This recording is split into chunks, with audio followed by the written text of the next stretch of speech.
It would take a lot of hard work, from which there's no escape if one wishes to be an artist in any medium. Musicians practice constantly, most photographers don't practice enough. The siren call of the hobby obscures the necessary exactions of art. It is easy to take a photograph, but it is harder to make a masterpiece in photography than in any other art medium. So that was an excerpt from the book we'll be reading today, Ansel Adams, an Autobiography.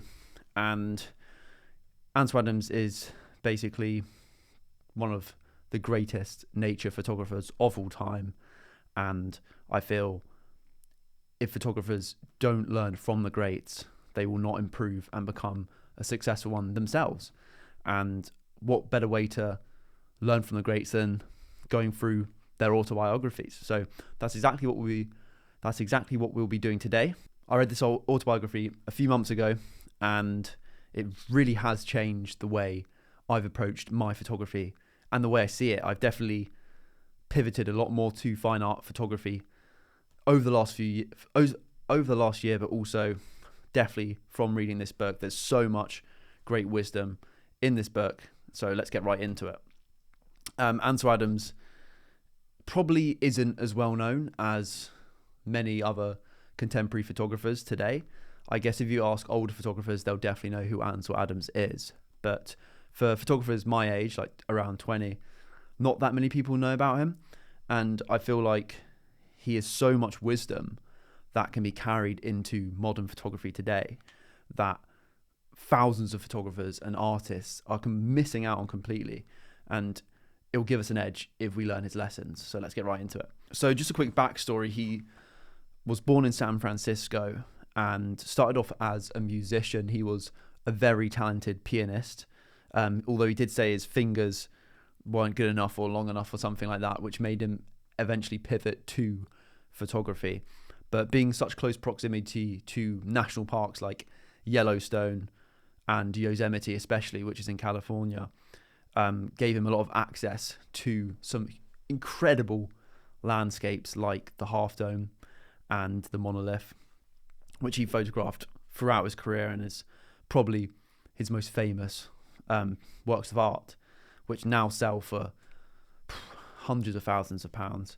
But at the time, photography didn't really have a market in the art world, and he was one of the first people that actually kind of pushed through that boundary and really helped turn photography into the art form that it is today. So he, like I said, started off as a pianist, started off playing the piano and dropped out of school quite young. I think it was about age 12. And he says he was very, basically he'd definitely be diagnosed with ADHD today, put it that way. He was very hyperactive, and like he says, my mental state was precarious. At the age of 10, I remember experiencing unsettled periods of weepiness. The doctor ordered me to bed in a darkened room every afternoon for 2 hours to calm me, but the effect was just the opposite. I remained alert, resistant and hostile to this routine. And today he said, I wanted to run down the beach in the sun, rain or fog and expend the pent-up physical energy that simply fermented within me. Today I'd be labelled as hyperactive. So from a young age, he was a rebel and he didn't enjoy the education system, which made him drop out quite early. He says, I was battling from that early period when I was battling. He said, I was battling institutional education. He basically hated it and ended up leaving. He first visited Yosemite when he was 12 on a holiday, and he'd been going back ever since. And I feel like this first experience definitely inspired him to photograph it and return as much as he could, really. So it does show that a lot of people find their calling at a young age or find small inspirations of it at a young age. I myself definitely have always been into nature and found photography at around 15. I know this isn't always the case. A lot of people find it later, but I've noticed a lot of the greats tend to experiment quite a lot and try a lot of different things. And Ansel Adams definitely did that. And I remember, first of all, when he got invited to parties from artists and photographers of the time, they were more interested in his piano skills than his photography skills. But this ended up changing within his 20s, and he eventually became a household name in the medium.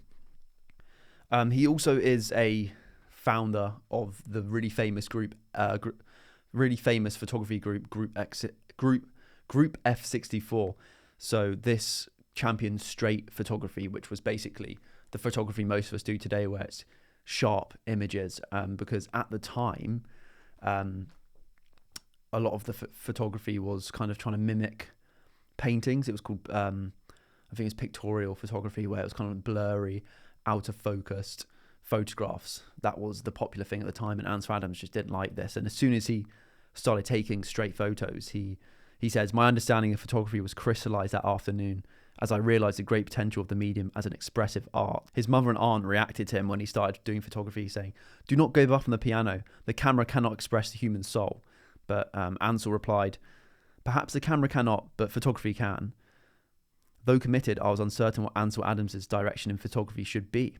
Increasingly, I detested the common pictorial photography that was then in vogue, and also questioned the more sophisticated work of some San Francisco photographers because it clung onto those pictorial skirts. There was nothing I responded to in this manner of style. There was nothing I responded to in this mannered style of photography. In fact, I'd seen little photography that I felt was art.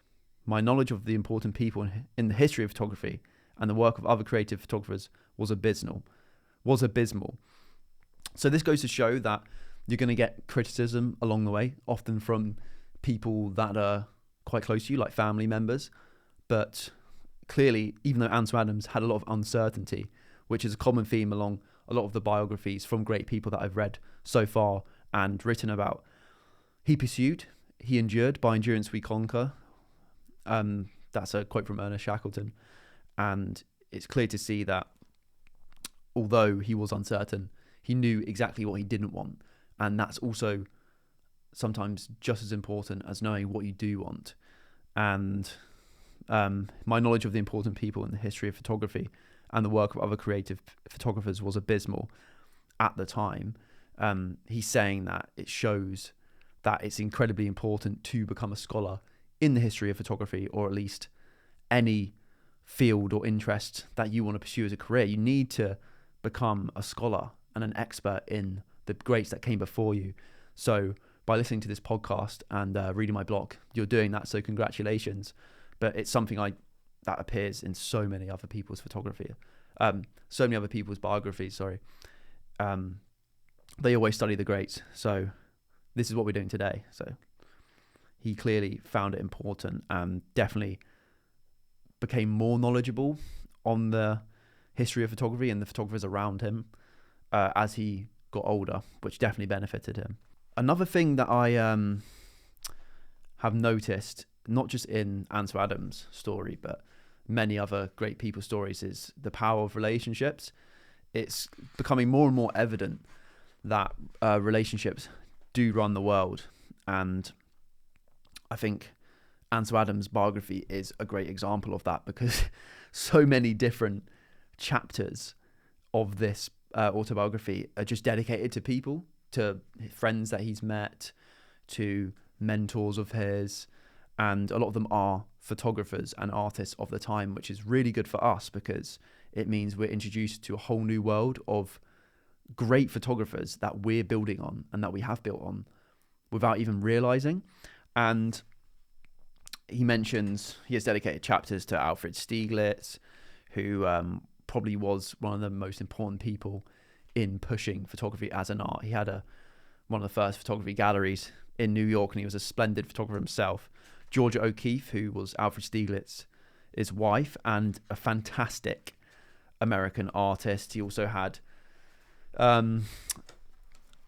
dedicated chapters to the Newhalls, so Nancy, I think Beaumont Newhall, I think that's how you say it.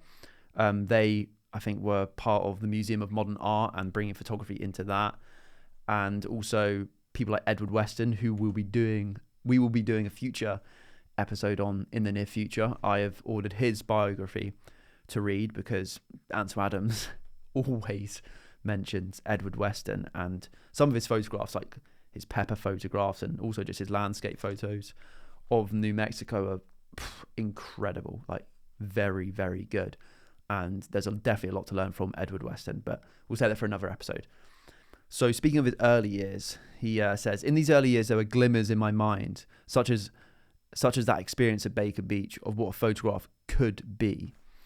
Basically, he's referring to, he saw in 1919 an exciting vista from Baker Beach, a mass of dark cliffs gathering over the shore with a small segment of the ocean horizon below. The cliffs were clearly segmented into strong planar areas of light. I had no camera but my eye. I had no reference to time but the slow passage of the sun. The scene has remained brilliantly fixed in my mind. I often returned with my camera in a futile search for that elusive experience, which hopes for a camera. For that elusive experience with hopes for a moment that would justify a photograph. It has taken me a lifetime to recognize when I should not feel obligated to make a photograph. That is important. If I do not see an image in terms of the subject and its creative potential at the time, I no longer contest my instincts. That is very, very powerful and is very, very true. So he basically sees this incredible landscape and has the image in his mind of what he wanted to get. He has that moment in his mind and he keeps returning, but just doesn't feel like it's as good as it was when he first went, and therefore he doesn't take a photo. He's very much someone who trusts their intuition. He's very technical. People have referred to him as a scientist, which I don't think is true, but he uses something called the zone system, which allows full tonal range of the blacks, greys and whites in your photo to make it much more impactful and dramatic. But I think he's definitely someone who trusts their gut. And he says in another part of this book, if I feel moved to make a photo, I will. If I don't feel moved, I just won't press the shutter. And I think a lot of photographers, especially the ones that are in nature or doing street photography or something like that, don't force yourself to make a photo because you'll just end up taking a photo. You won't be making it. And what I mean by making a photo is visualizing the image in your mind before you press the shutter. And that's something Ansel Adams has definitely drilled into me. He just always rambles on about the power of visualization in your photography and making the image and seeing it as the finished print in your mind, and then using the camera as a tool to actualize and make that visualization a reality. So that's what he's referring to here. If he doesn't see an image, he won't take the shot. And I think if we don't see an image in our mind's eye, then I think it won't be good to make a shot because it just will be lackluster. He's also referring to, on the same page, he's also said, at this point I was not a professional or creative photographer, but an ardent hobbyist, if that term can be applied to a curious youth who wanted to try everything within reach. Though I was still deeply immersed in music during the decade of the 20s, photography and hiking were my beloved diversions. From music studies, I applied the axiom of practice makes perfect to my photography. Mastering the craft of photography came through years of continued work, as did the ability to make images of personal expression. Step by inevitable step, the intuitive process slowly became part of my picture making. So it's clear that Ansel Adams believes you can build up that gut instinct of when there's a photo opportunity and when there's not through practice. It's all about reps, reps, reps. Arnold Schwarzenegger, Naval, Ansel Adams, David Yarrow, all these greats that I've been studying and I've been sharing with you guys, passing the knowledge on, which Ansel Adams is ambassador for doing. We'll get to that later. They always talk about the importance of reps, and Naval says it best. He refers to it as iterations. So if you're just repeating something, that means you're not necessarily learning, so you're just doing the same thing over and over again, and you probably won't get results from that. The better way to describe it is iterations. And iterations are basically you do it and then you do it again, but you change something. And by changing something, by changing your behavior, you're learning, and you'll be hopefully changing your behavior to try and get a better result and a better outcome. And that's what Ansel Adams is referring to here when he says practice makes perfect in his photography, because the more iterations he does, the more it becomes an instinctive routine and an instinctive process that he doesn't actually have to think too much about. He just sees, for example, he sees an amazing landscape in the distance, and then he'll just know exactly what to do. He'll just go set the camera up, do the exposures, create a composition like off gut instinct. There won't be too much front brain thinking, and it saves a lot of energy, but it also means it's a much more intuitive and creative process. But he says, step by inevitable step, the intuitive process slowly became part of my picture making. I think that's important that he mentioned inevitable step by inevitable step. It slowly became part of my picture making, because it's clear that it didn't just happen overnight. It happened over thousands of photos and hours and years of practice. So don't be too disheartened if you don't become an instinctive photographer overnight. But just remember that if it took Ansel Adams that long to do, it'll probably take us just as long to do as well. So just keep iterating, keep repeating, keep putting the reps in, and you'll slowly but surely become a much better photographer. So he has a chapter dedicated to Albert Bender, who was, I think, how did he meet him? He had also a friend called Cedric Wright, who was a musical friend, and Cedric Wright introduced him to loads of people through parties that he arranged. He was someone just who knew loads of people. He says Cedric's home was awash with musicians, artists, professors, the rich, the poor, a typical cross-section of the Bay Area intelligentsia. I've never heard of that word, but it sounds pretty cool. So yeah, he's basically just saying how important relationships are, because if you know someone who knows a lot of people, they'll eventually introduce you to them, and that'll create opportunities you had no idea you would have had. And it's exactly what happened when Cedric Wright introduces Ansel Adams to Albert Bender. So he went to a party, and he basically gets introduced to Albert Bender, basically Cedric Wright introduced Albert Bender to Ansel Adams and says, here's Ansel Adams. He plays pretty good piano and takes damn good photographs. Then he says to Ansel Adams, this is Albert Bender. He lives in San Francisco too, and he likes art. I'd heard of Albert Bender's reputation as a serious patron of the arts.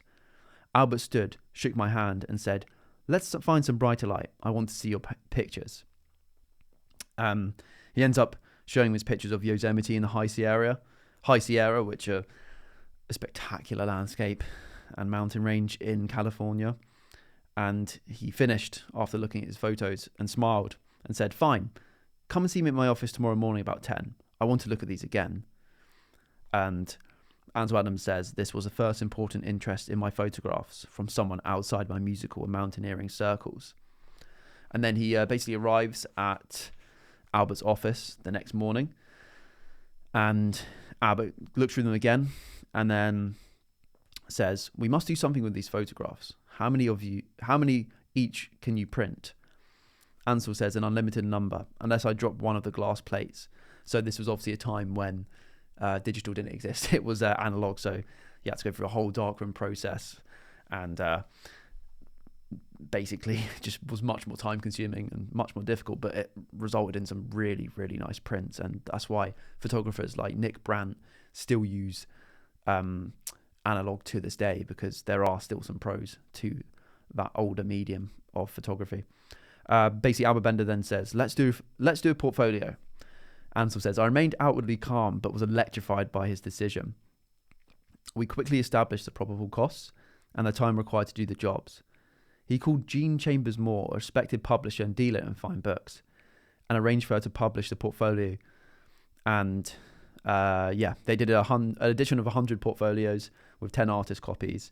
An artist copy is basically copies that the artists keep for themselves, and they're usually a bit smaller. If you do like large scale fine art prints, for example, the artist copies tend to be a little bit smaller, but they do end up sometimes getting sold further down the line in people's career or after they die. And rack up very high prices. So if you're ever going to do limited edition prints, which I advise you to do because you can make a lot of money from it, I would definitely keep a few artist pieces or copies. So Albert suggested a retail price of $50 for each portfolio. Obviously, this is the 1920s, then $50 per portfolio is going to be hundreds of dollars today, maybe even 1,000. Well, maybe not 1,000, but yeah, inflation means $50 back then is a lot of money. And he said it was a whirlwind morning. This was my first experience with such decisive organization. Red tape was not a part of Albert's world. And he says Albert was a true philanthropist. He never requested money from his friends for any purpose unless he had first contributed. And Albert ends up taking 10 copies, and he says, "Here's my check for $500. Later, he bought 10 more, and he was back on the phone before lunchtime. With a magnificent job of promotion, he had sold more than half the portfolios, assuring the project's financial success." So Albert Bender is clearly a master salesman, and he's clearly used his network of contacts as leverage, and has been able to sell half of Ansel Adams' portfolio in a morning, which is incredible. But it shows that we must act swiftly when we have opportunities. Don't rest on your laurels. If you sleep on a win, you will wake up on a loss. And it shows that photographers need to learn how to do sales, or at least hire someone to do sales for them, because it's clear to see that at this time of Ansel Adams' life, his photographs and prints were highly valuable. They were selling for $50 per portfolio, right? But up until that point, Ansel Adams had made little money from photography, probably no money from his prints. But as soon as you find someone who believes in you and knows how to sell and turn your prints and photos into a product, financial success becomes a reality for Ansel Adams. But we can teach sales ourselves, and by listening to this podcast and reading my blog, we will definitely be learning a lot more on how to sell your work as a photographer and be a master salesman. Keep an eye out for David Yarrow's episode, which I did 2 weeks ago on the blog, and will become a podcast probably in a week or two. He always goes on about how photographers need to be master salespeople, and he's definitely drilled that into me. Again, just take opportunities and build relationships with people who will introduce you to more people, which will lead to more opportunities. Ansel says, "Except under extraordinary work deadlines, I would reply, 'When do you want to leave, Albert?' Practically every excursion was an important event to me. These were my introductions to a new world of creative people." So that was Ansel referring to Albert, who would telephone him and ask him, "What are you doing today?" It shows relationships run the world. If Ansel Adams keeps going on about these new people he meets and the importance of introducing yourself and being introduced to a new world of creative people, it's clearly something we should emulate and try and follow, because it will do us wonders for our career. So we're going to jump to the chapter on Alfred Stieglitz and Georgia O'Keeffe, who were two amazing photographers and artists during Ansel Adams' times. If you haven't seen their work, I highly recommend checking it out online. I'm sure I will do a future episode on Georgia O'Keeffe and Alfred Stieglitz. I'll order their biographies at some point. But when referring to Stieglitz's photography style, he basically he used a rather rickety camera with only two different focal length lenses. Like Edward Weston, see future episode on him, he favoured the doctrine less is more, which is so essential if you want to be a successful person. Steve Jobs adopted that. Gandhi adopted that. I adopt that in my work because I've just seen it everywhere in all the stuff I've researched so far. Like Edward Weston, he favoured the doctrine less is more. But he had the good sense to eat a fairly balanced meals, while Edward did not. Stieglitz made hundreds, rather thousands of prints, but never showed those he felt were less perfect. So that is incredibly important. Think about that. He made thousands of prints no one saw because he didn't think they were perfect. And it'd probably be like a tiny thing. But as photographers, we need to have incredibly high standards, which is something Ansel Adams has spoken about, and also David Yarrow.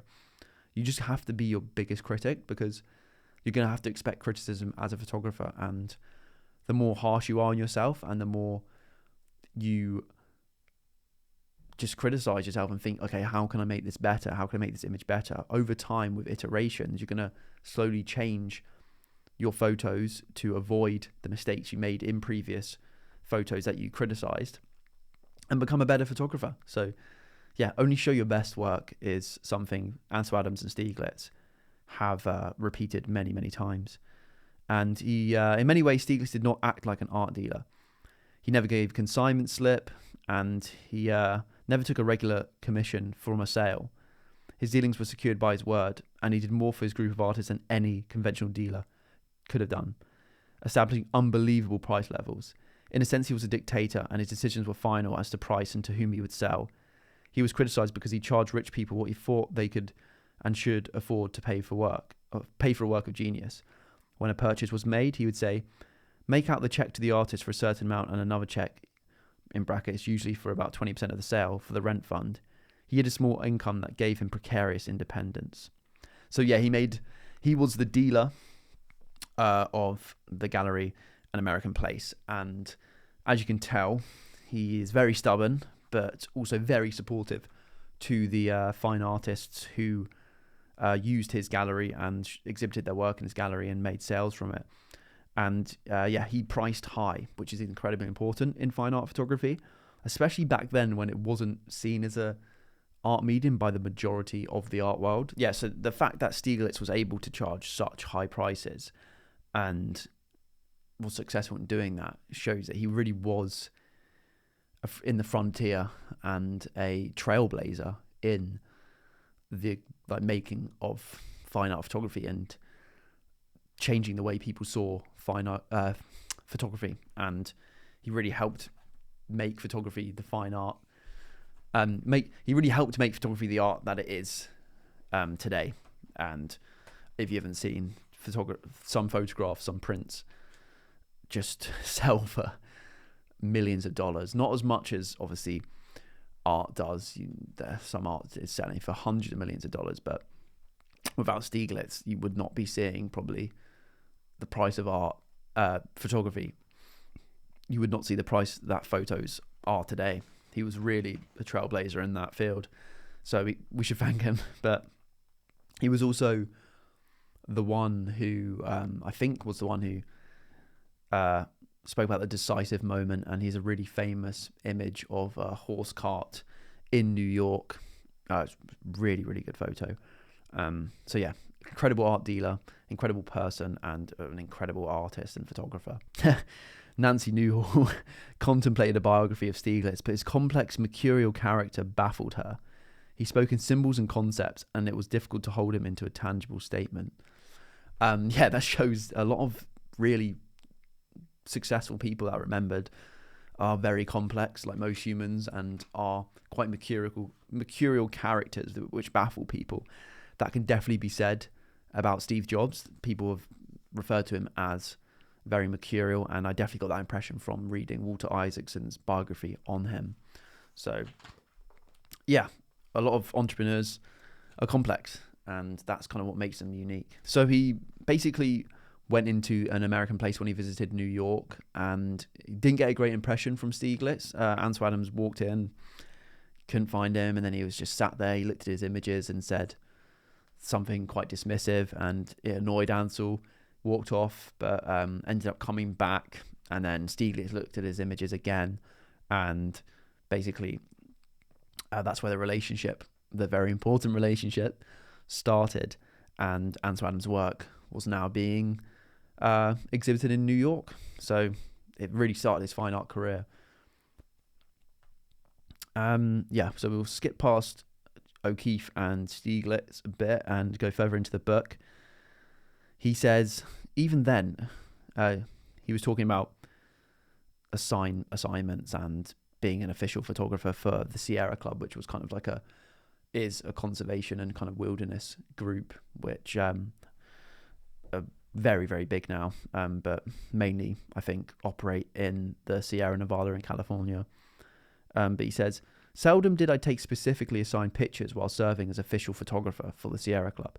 Even then, the greater part of my work was entirely self-motivated. I reveled in the limitless image resources of the world around me. And this, well, that goes to show the resources photographers can illuminate and extract from the Sierra Nevada in California. I'm definitely going to go there. I'm going to live in California one day, and will definitely visit the Sierra Nevada and make art from about the Sierra Nevada, and inspired by the Sierra Nevada. But I think the most important part in this bit is the greater part of my work was entirely self-motivated, and that's just so important. It's so important. You have to be self-motivated. You can't expect other people to just kick you in the butt and like motivate you. You have to do it yourself. It has to come from within. You have to be driven. Steve Jobs said something about motivation which really resonates with me, and it's like, you have to just be obsessed. You have to be completely driven with what you're doing, because if you were normal and if you weren't driven, you would quit, because it can be so hard, and there can be so many hurdles and mountains to overcome. And I think that's the same with photography. I think your best work is the ones that you are interested in, you're self-motivated in. It's just like David Yarrow says, he just photographs whatever interests him. Nick Brandt says you just have to make photos for yourself, and if other people like it and you can make a career out of it, then great. And I think you actually have a higher chance of making a career out of photography if it's self-motivated and it's of subjects that really you're obsessed with, because you're going to put more effort in, you're going to have higher standards, and you're going to just make better work because you're just so obsessed with this thing and you want to make art from it and you want to pursue it. And if you don't have that self-motivation, you're going to give up when the first problem arises. So yeah, the great part of my work was entirely self-motivated. That's incredibly important, and I think we got to stay motivated and also just endure through the times when we don't feel as motivated, and because some days you are going to feel kind of less motivated to do stuff, but you just have to keep going and keep making art, keep making photos. But yeah, he's known for his vast landscapes, but he was saying in this particular portfolio and in general, most of his shots were details, minutiae of nature and the moods of light and weather on a single mountain or valley. The portfolios were not intended to be a great creative efforts, but fine mementos. A problem he definitely feels like he had was the fact that the same few images later in his career were picked for museum and gallery exhibitions, and they were often the vast landscapes. But he did a lot of fine details of rocks and other things and of like leaves and stuff, but they just weren't as favoured by curators and I guess the public too. And I get it. I do get that annoyed him, but I do think his best images are of vast landscapes or of trees a bit further away. I don't think his best images were of close-up details, and I get that's annoying, but it kind of is like a power law distribution. There's only going to be a few images, like a handful. Say we take like 1 million photos over our career, there's going to be like there might even be 10, but there's probably be 100, like a couple hundred, if that will generate 80% of our success and 80% of our income.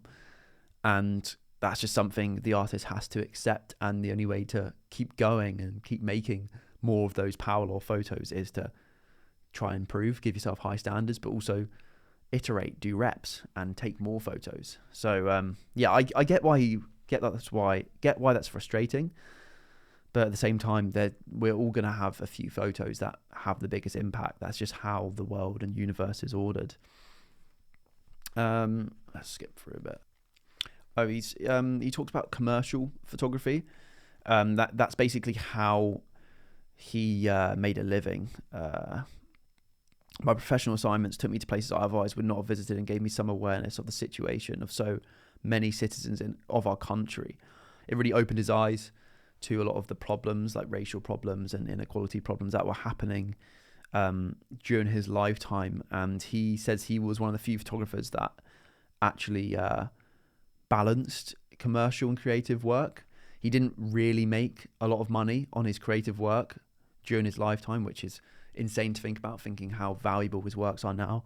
I don't really see Ansel as like a master in sales and a master in business. He was definitely a more creative, kind of intuitive photographer who didn't, obviously he got exhibited in Museum of Modern Art. He got Guggenheim grants and awards, I think, and his work was exhibited.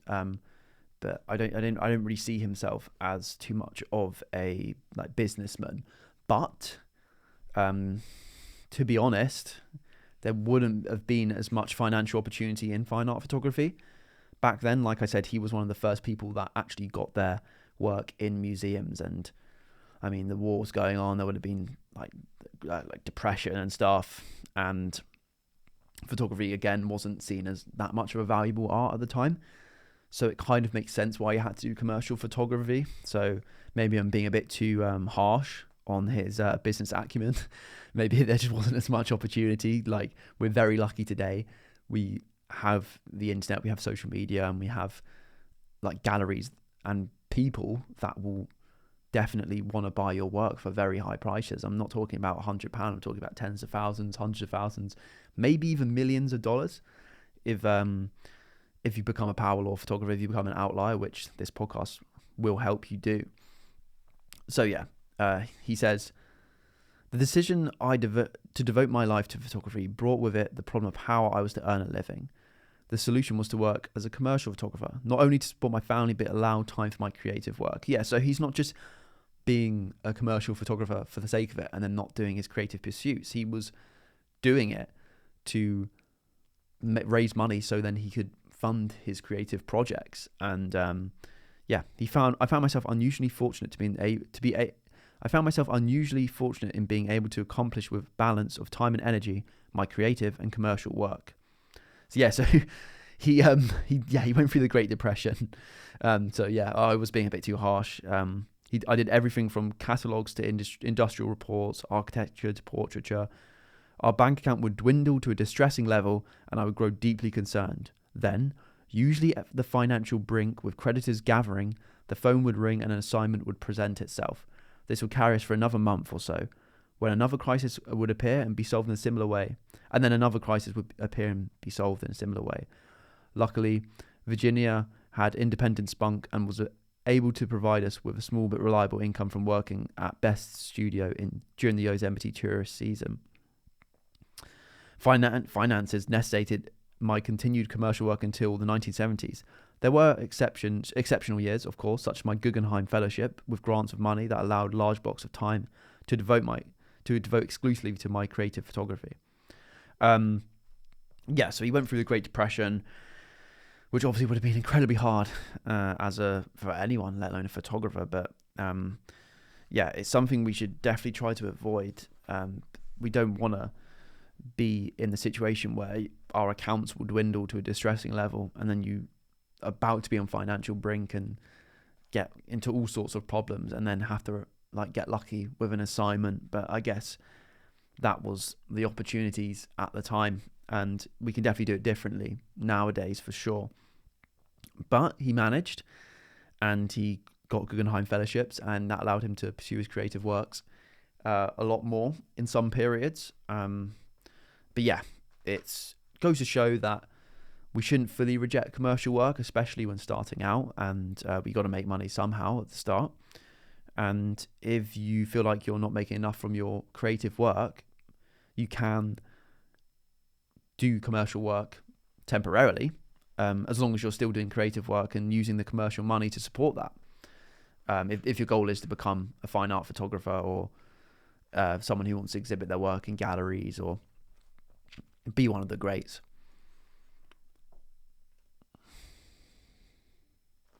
Yeah, because even David Yarrow, for example, who's very much so a fine art photographer, he makes most of his money from his limited edition large scale prints in the world's best galleries. Even he sometimes does commercial works that align with his style. I think he's done a few with the watch brand Tag Heuer, for example, and you will get a lot of money from that, but you just don't want to make that your only pursuit, because it will really dwindle your creative energy and not give you a lot of time to improve your art. But yeah, there's nothing wrong with doing commercial work. Another thing I've noticed that it kind of extends from the relationships around the world, kind of maxim that Ansel definitely has preached, is his kind of mastery at showing sincere appreciation and giving compliments to the people around him that have helped him, or that just support him, or he's just friends with, or he's colleagues with. He sometimes puts in he sometimes like shows letters that he's wrote to people like Edward Weston or Stieglitz or George O'Keeffe and stuff, and it's just evident how he genuinely is lavish in his compliments, but he genuinely means it. He's not just complimenting for the sake of it to like impress them. He's sincere, and this has definitely helped him succeed and build relationships with the big people of the time, because if you're not out there building relationships, and if you're not being appreciative of others and lavish in your compliments, lavish in your praise, and making them feel important, you're not going to get anywhere.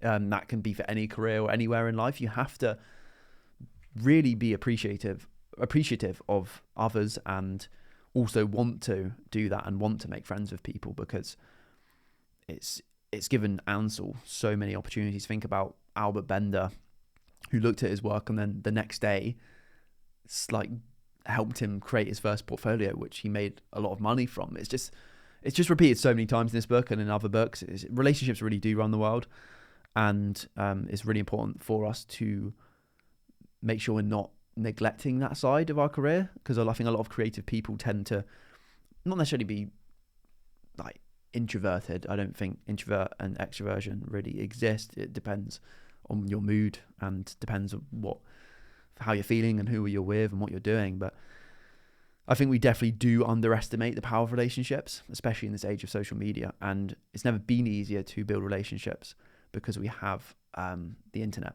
and social media to help us do so, but also in person.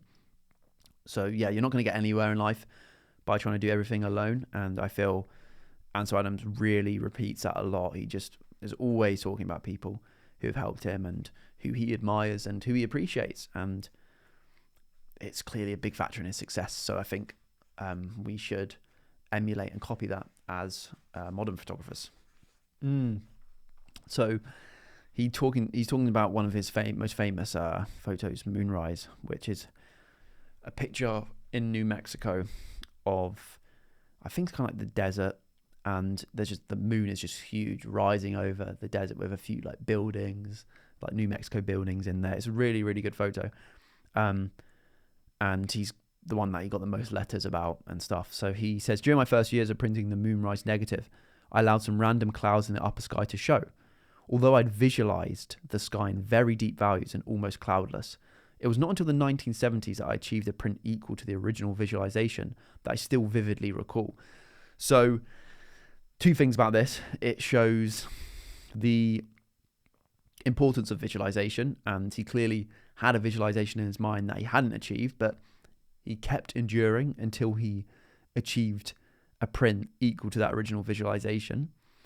So it just shows to keep enduring and keep printing and editing and going back to the same location until you're satisfied with the photo, and you're satisfied that it's equal to the visualization you've had. And also, I think it's important in showing that we can post-produce, because there were clearly random clouds in the upper sky area of the image, and he's clearly in post-production, obviously manually in the darkroom, kind of got rid of those clouds by making the sky really, really dark and deep and grey and black.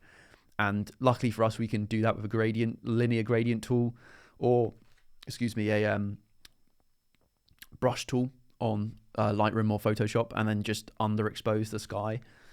But yeah, if you have that in your mind's eye when you're making the photograph and when you're editing, there's no reason why you shouldn't manipulate the image in post-production to achieve that, because at the end of the day, photographers should really see themselves as an artist. And unless you're trying to photograph for Nat Geo or Wildlife Photographer of the Year or something like that, where you can do minimal post-production, I think there's no problem in using post-production to make to equal the original visualization you had in your mind. I don't think there's been one photo of mine that when I've just taken it with the camera and the raw files there, I've been like, yeah, no, that's exactly the image that and print that I visualized in my mind. I always have to go into post-production on Lightroom and on Photoshop and really change the exposure, the contrast, until that print is achieved. So yeah, don't feel bad doing post-production. Ansel Adams did it, and just you'll know once the original visualization has been equaled, because you'll look at the photo and be satisfied. So don't stop until you're satisfied, basically. For those viewing on visual, for those viewing on YouTube, I've put my sweater on because it got very cold in the studio, so that's why I look a bit different. Yeah, so another chapter dedicated to a person is one of Steve Jobs' heroes, who I'll definitely read biographies on, who founded Polaroid. He's called Edwin Land, and he's one of the best entrepreneurs ever. Like, Steve Jobs copied so many of his kind of approaches to business and to life, and he was incredibly intelligent and very hardworking. And Ansel says, Land has an extraordinary curiosity about everything and the discipline to satisfy it. That's important, the last bit. You can be super curious about something and then forget about it, but clearly the best people have the discipline to go out and learn all about it until they're satisfied, until that curiosity has been satisfied. So yeah, if you see a shot in your mind's eye, or you see a really cool landscape, or something has piqued your curiosity, and when you're on a walk or whatever, just keep persisting at it until it's satisfied, because that will give you specific knowledge that you can use to improve your photography and also just make you a more successful person in your business and in your life, and yeah, just give you a better understanding of the world. And I think that's really what we're here for, is to just keep learning, keep improving, not just at photography but at life in general. So Ansel says, I'm not a scientific genius as he is, but I have a compelling interest in the development of science and technology. Man, if he saw what science and technology is like right now, with digital cameras, with AI images, I think he'd be just blown away. I don't think he would hate it necessarily, but he'd be like incredibly surprised by how much it's advanced since the days of film. Land, he says about Land again, I was very surprised to find a very thoughtful friend in this man whose genius often isolated him from others. I think that is quite a common theme. I think a lot of people that are incredibly intelligent don't see themselves the same as other people, and that can isolate you. And I think if you feel like you're different from other people, or you have a different mission, you just haven't found the people who also feel like that and are also doing the things that you're doing. And I don't think sitting in a room for your whole life and not talking to anyone because you feel different to other people is the best way to approach things. I'm not saying Edwin Land did that, but I know it's very easy for people who feel like they're an outlier, or who want to be an outlier and want to be successful like we do, to just kind of like feel superior or feel arrogant or just not connect with anyone. But you guys, like, we all just have to be kind of persistent as people who want to improve, and we'll find our tribe, even if it takes years. And yeah, just remember the importance of relationships, building relationships.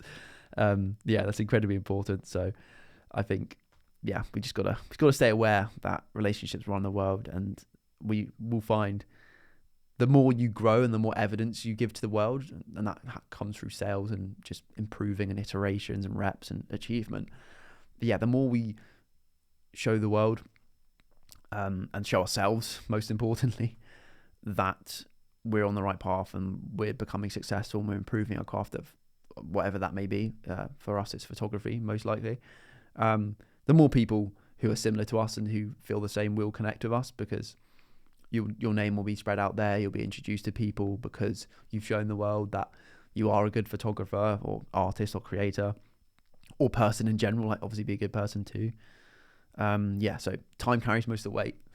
Be patient. If you feel like you haven't met the friends that you visualize and that you feel are similar to you and are on like the same mission or similar mission as you, just stick in there, keep putting yourself out there, keep listening to podcasts like this, and reach out to people through the internet too. And just keep going, because relationships are incredibly important. Even if you feel like you haven't built them yet and you not like most people, there are plenty of people who will resonate with you and will be able to help you. And there's a lot of good to look forward to if you're in that situation.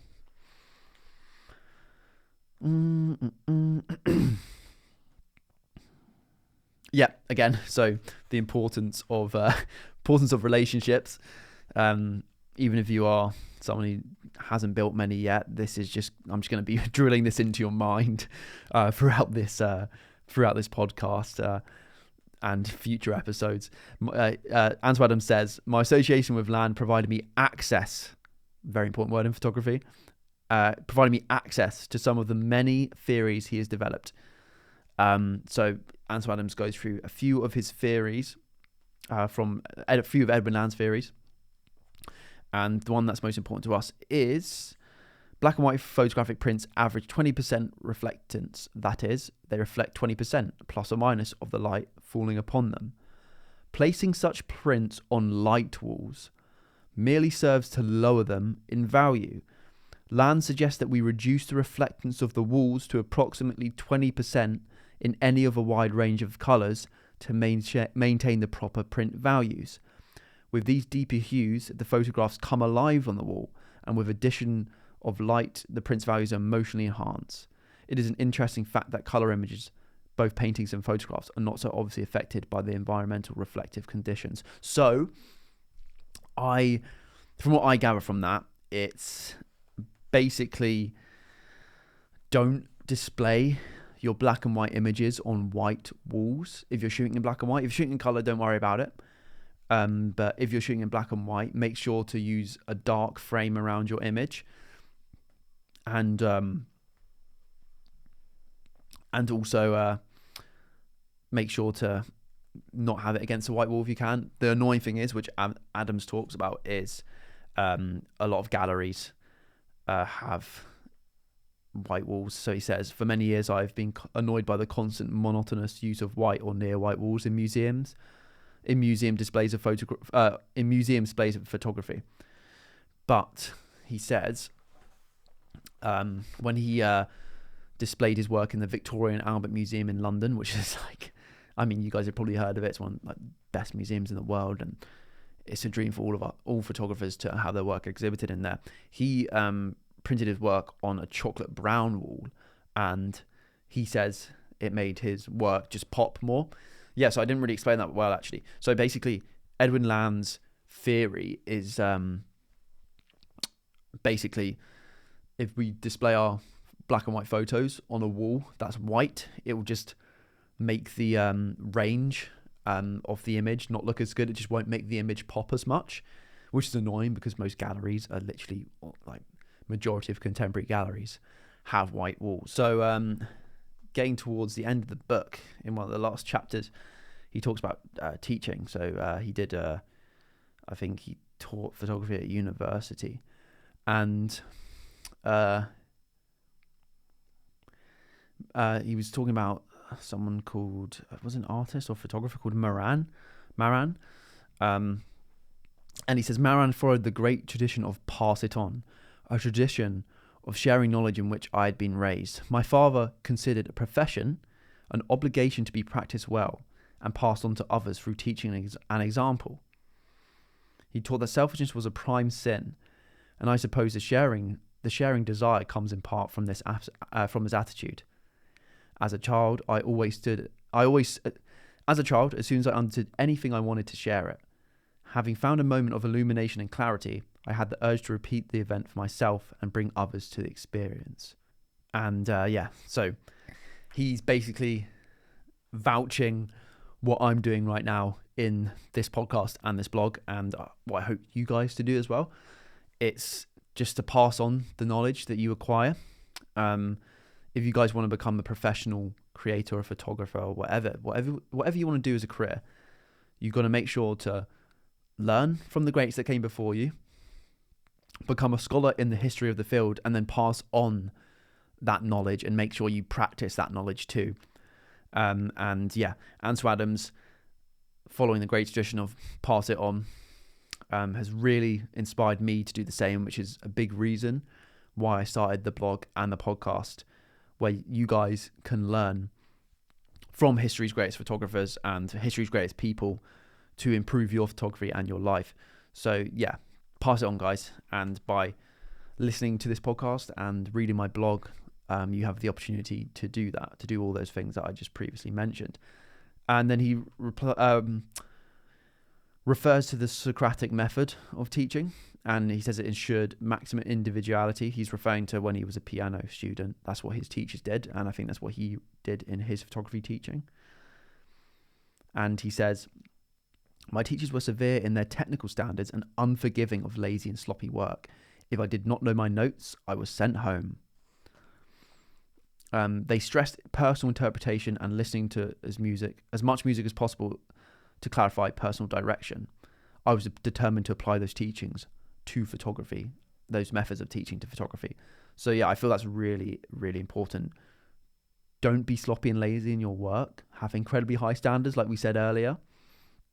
And read and look at as much photography and photos as possible, because this will help you clarify your personal direction. So hopefully by listening to this and listening to this podcast, it will help you clarify your creative directions, but also make sure to look at like photographs. Don't just read biographies, also read photo books. It's something I need to do more of. I think The Photographer's Eye, The Photographic Eye, that's a good book. Magnum Landscapes is a photo book of Magnum photographers who do landscape photography. That's a very, very good book. That's really helped me with my landscape photography recently. David Yarrow's book, which we'll do a future episode on, How I Make Photos. Again, very, very good book, which has a lot of photos in. And he goes through them, which is really helpful. So yeah, just make sure you're reading and listening to the history of photography and studying the great photographers, which you're doing right now. And then also we must read photos themselves and then apply them photos to our personal direction, because there's no point of looking at everything and then not changing your behavior, because that's not learning. If we want to improve, we have to change our behavior, and that means changing the way we approach photography. Yeah, so he's talking a bit more about his photography method. He says, in photography, it is vitally important to assume the student wants to express something. Vague as his idea may be, it is the teacher's responsibility to discover what this expression may be. Many had personally important things to say, but only a few special teachers could help them. The teacher must guide the student carefully, asking if his image says what he wanted to say and what he tried to visualize as a completed print before the exposure was made. It must be the student's image, not one imposed upon him. So that's that's Ansel talking about the importance of visualizing the print before you take the exposure, visualizing what the image will look like on a wall before you press the shutter button. Don't just do what your teachers or what people tell you to do. Like we said, make photos for yourself. That's what Nick Brandt says. Photograph whatever interests you. It's really, really important to do that. So yeah, just make sure you're being individual and you're visualizing before you press the shutter. Just referring to composition, Ansel says, Edward Weston concisely defined photographic composition as the strongest way of seeing. I definitely agree with that. That's a very simple yet effective explanation of composition in photography. It's definitely the best way of seeing and the best way of, enough said. That is composition, basically, in a few words. And Ansel Adams is always referring to people, and including himself, who saw photography as an art form. So in reference to Ted, he says, who was part of, I think, the Department of Photography, president of San Francisco Art Association. He knew photography is an art form, and he was determined that it become part of the school curriculum. So definitely align yourself with people who have a similar view of photography as you is important, in the sense that if they also believe that it is an art form, you're going to be more likely to just be confident in that as well. And it's better to just have people around you that believe in you in general and believe in your kind of photography. And that's not to say that you should just have a bunch of yes people that don't criticize your work, because we're going to be our biggest critics, remember. But it is definitely important to kind of surround yourself with like-minded people who, for us, see photography as an art form. He's talking about a helpful tool for students. We're lifelong students, to improve their photography. He says, a tool I developed was teaching students to read photographs. That is, to attempt their own visualizations from what they suppose the reality might have been while viewing a variety of images of ordinary subjects. I found it most rewarding to study pictures of all kinds, trying to put myself in the position of the camera in relation to the subject and to visualize images I might find in the same situations.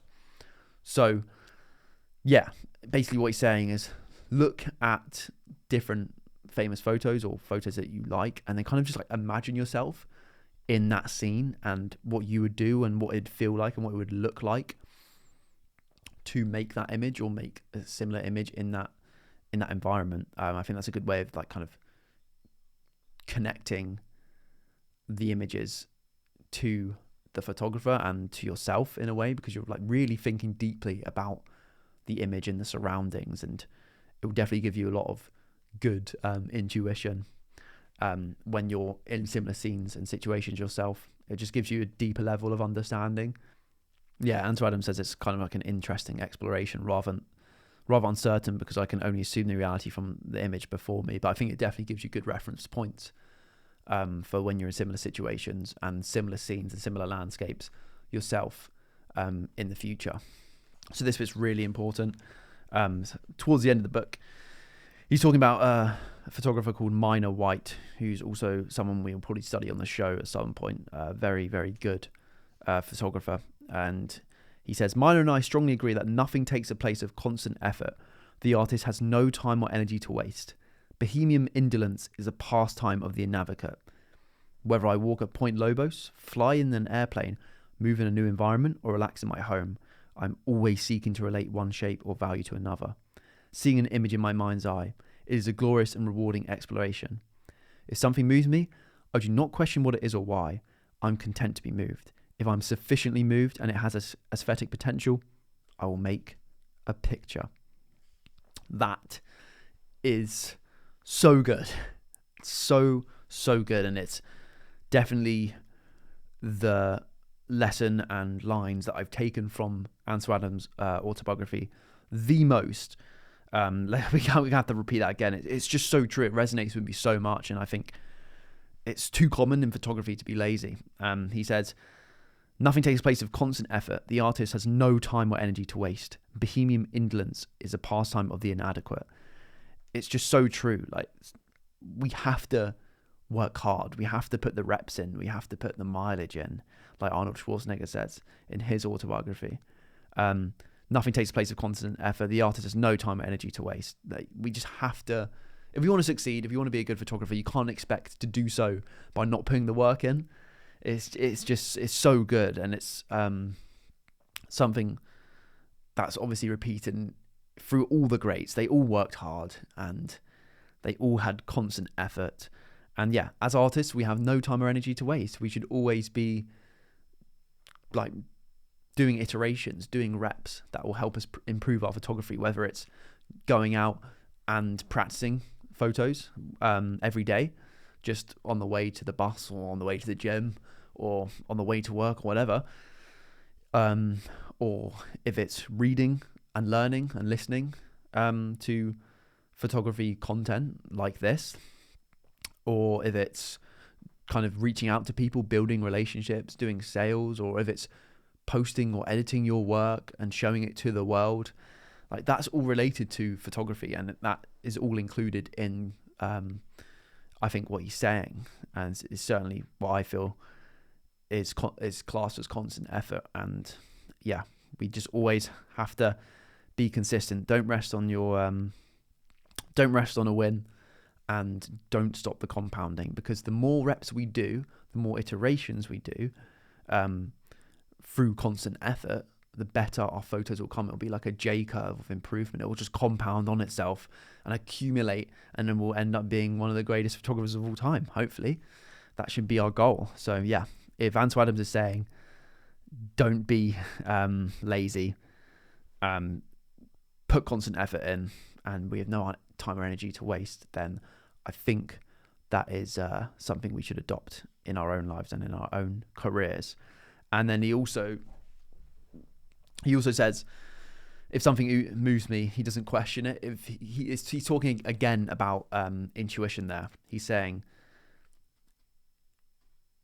if he just instinctively feels like he should take a photo of what he's seeing, he'll do it. He won't question it. And then he also won't force himself to make a photo if he doesn't get moved. So yeah, that is where I'll leave it. I highly, highly, highly recommend Ansel Adams' Autobiography. There's so much more to learn, and if you use the link in the description, the Amazon link, you'll be supporting the show and getting the book at no extra cost. So yeah, that is episode 1 done, and many more to go. I'll see you next week. Oh wait, no. Wait, there's one more. There's one more quote that I think is just so important. He says, "Musicians practice constantly. Most photographers do not practice enough. The siren call of the hobby obscures the necessary exactions of art. It is easy to take a photograph, but it is harder to make a masterpiece in photography than in any other art medium." Yes. That is where I'll leave it. Like I said, if you buy the book using the link in the description, you'll be supporting me and the show and getting the book at no extra cost to you. And yeah, thank you for listening and welcome to the show. This is episode 1, and I'll see you in episode 2.